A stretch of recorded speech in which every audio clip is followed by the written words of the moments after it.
get started with Patrick Saunders. Patrick, go ahead. Well, first of all, buddy, I think it's important for all of us to recognize that it's Thomas Harding's birthday today. So publicly wanted to wish Thomas Harding a happy birthday. Well, Patrick, I'm right there along with you. Happy birthday, Thomas. Happy 32nd birthday. He looks good for 32, doesn't He does. First question out of the gate for you, buddy. I know Thomas was the only one down there at the end of the game. What was your evaluation of John Gray's first spring start? Yeah, his first official Cactus League start, he threw a B game back here against the Diamondbacks, 5 days prior. I thought John yesterday, Patrick, I really liked his stuff. The ball was coming out really, really good. The velocity was, up to 97. Pitched at 95, 96. It's not all about velocity, but that's a good sign that John's arm strength, showed up yesterday. I thought he had a good hard slider, good curveball. Didn't throw a lot of changeups. He was, the ball strike ratio wasn't great. Ran some deep counts. He ran out of pitches. We were hoping he would get, into the third inning or, potentially into the fourth if he had some quick innings. But, he got to 60 pitches. It sets him up for his next start to get to 75, and hopefully 5 innings and 75 pitches. But, I like the way John threw the ball yesterday. Yeah, my second question for you, buddy. Coming into this camp with essentially your two new catchers, although Diaz caught quite a bit toward the end of last year. I think one of the things you wanted to establish was the relationship between your pitching staff and the two young catchers.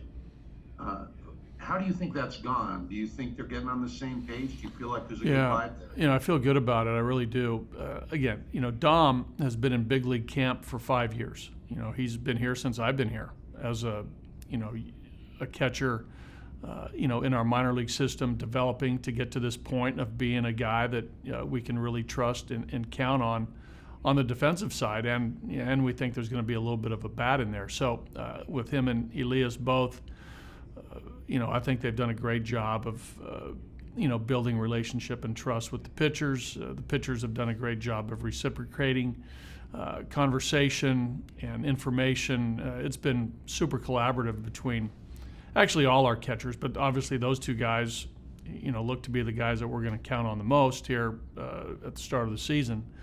But I think that's gone great as far as the relationship building. Thank you, buddy. Thomas Harding?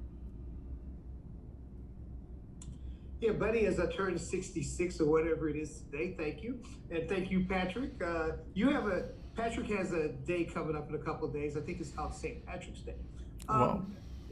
Wanted to ask you a little bit about Ben Bowden and what you've seen out of him. The fact that he's a guy that the organization is expected to help you guys at this level. I mean, how close is he right now to being someone on your bullpen? Well, he's getting closer for sure, Patrick. I think that with Ben, there's always been self-confidence and his ability to pitch, to whatever level he's at, right? I think he pitched really well 2 years ago in 2019, and in Double-A, moved him to Triple-A. It was a little bit of rough sledding there in Albuquerque, and then that year got a little bit banged up. He's been a little bit, I don't want to say injury prone, but some things have popped up physically that have really kept him from staying on a nice path of development. So the key to Ben is to stay healthy.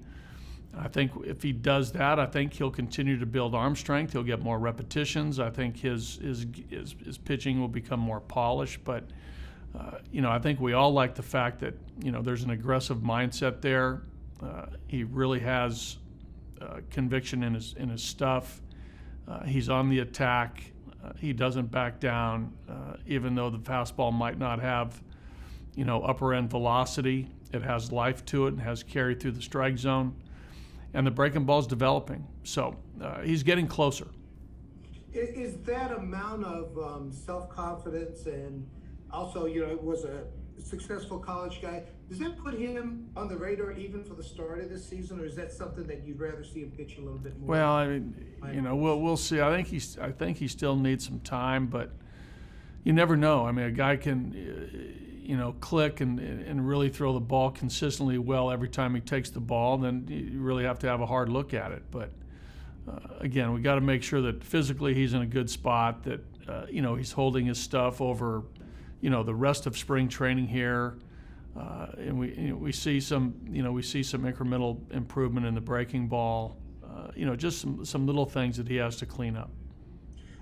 Another guy kind of in that same category, or maybe not because he hasn't pitched in a while. Justin Lawrence, every time out, has been really good for you guys. I mean, where does he stand as far as development is concerned? And the guy who, obviously went through the suspension, but looks like the arm is there. Yeah, the arm's definitely there. It looks to be back, to the form that, put him on the radar, after that Arizona Fall League season, where he really opened our eyes with velocity, from that arm angle. The breaking ball improved. That's big stuff coming from, that low three-quarter delivery with the ability to spin the ball, and then off track with the suspension, and last year with the virus. Just he hasn't pitched. So he just needs repetitions, and he's got to get to the point where, he's pounding the strike zone, the walks are down, and he's getting his outs, and he's maintaining his stuff. I mean, he feels great right now. It's early in spring, most players do, but the way he's throwing the ball now, it gives us a great deal of hope that we have something on our hands in the future. But he needs to get out there more. Become consistent in the strike zone. There's been a few walks this spring and some deeper counts, but just sort of tighten up his whole game. And it's been, like I said, it's been a couple of years since he's pitched, so we got to get him back to in that normal regular season routine of a relief pitcher. Yeah, has that been a bit of a pleasant surprise just how well he's thrown even here? Because I would have suspected it would have been hard to be as good as he has been, considering how long. Yeah, it has been a surprise for sure. We're hoping that there would be a bounce back, right, from what we saw in the fall league, and it's starting to show up now a little bit. So again, that Arizona Fall League season is not misleading. I mean, it was real pitching with good stuff, and now we got to hopefully get back to to those types of velocities and that type of pitching, because he put it together there for a couple month period in the fall league. The challenge for him is to be able to do that over an entire season. So he's going to get the opportunity as long as he stays healthy to prove what he can do. Yeah, and I guess any update on Rogers today? Better today. Keith came in, gave me a report. Said there's no pain. There's not a lack of strength. There's no bruising like you see in a typical hamstring strain. So a lot of the signs are positive. No timetable. We're going to continue to treat it, and the trainers and the strength guys will build him back up to where we all feel comfortable of getting him back on the field and increasing his baseball activities. Hey, thanks, buddy. All right, Thomas. Happy birthday, man. Thanks. Nick Groke, go ahead. Yeah, hey, buddy. Back on John Gray. What were your parting instructions for him after last season? Was it all or mostly to rest and recover the shoulder? What kind of advice did you? Yeah. Mostly on the physical side, to get in the best shape possible. To make sure that he felt good about his arm and confident when he started throwing bullpens and really started to get back into a throwing program with intensity.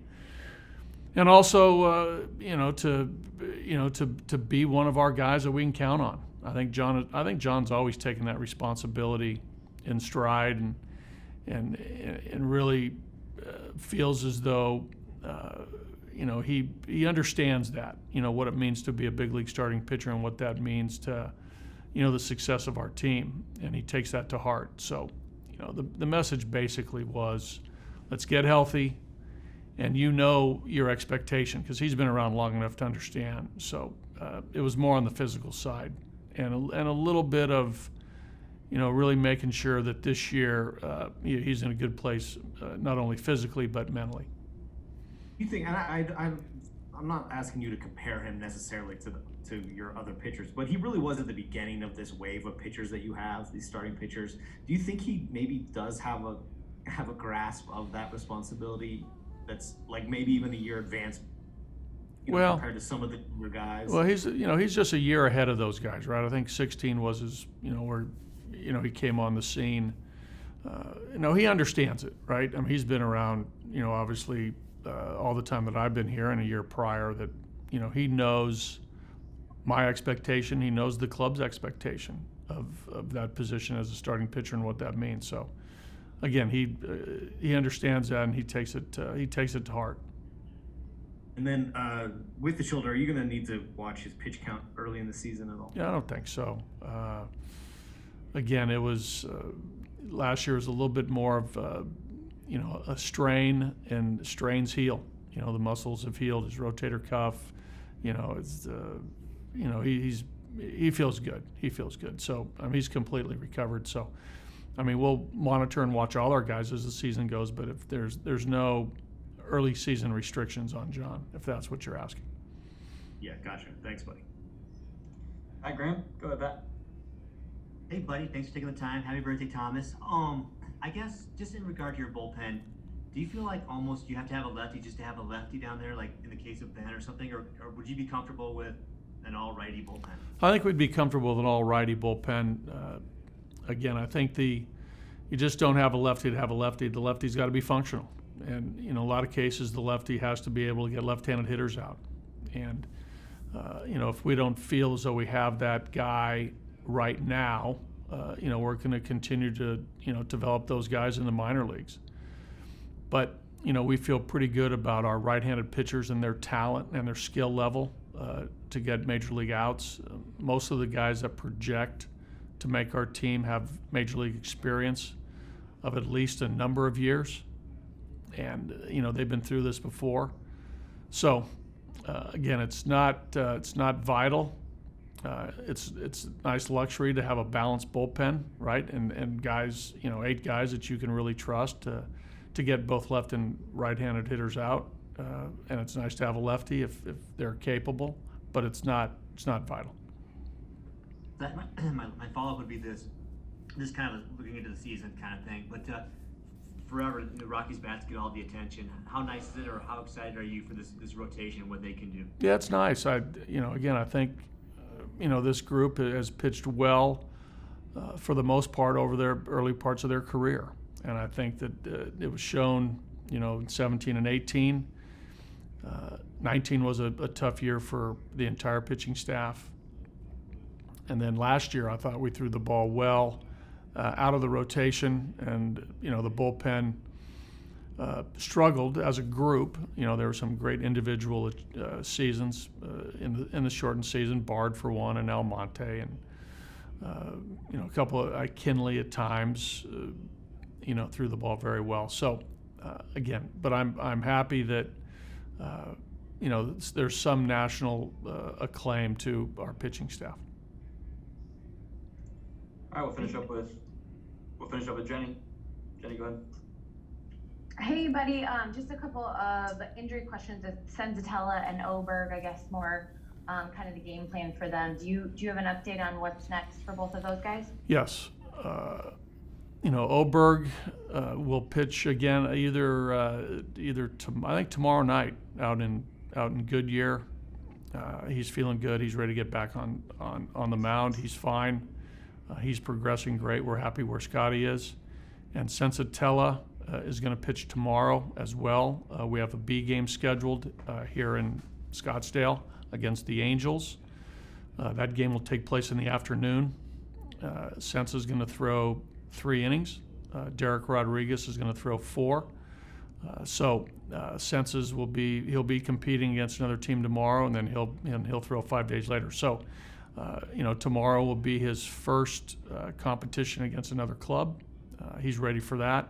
He's excited. His hamstring feels great. So Sensa's in a good spot. Great. Thanks, buddy. You're welcome. All right, thank you, buddy. Okay, guys. And Jenny.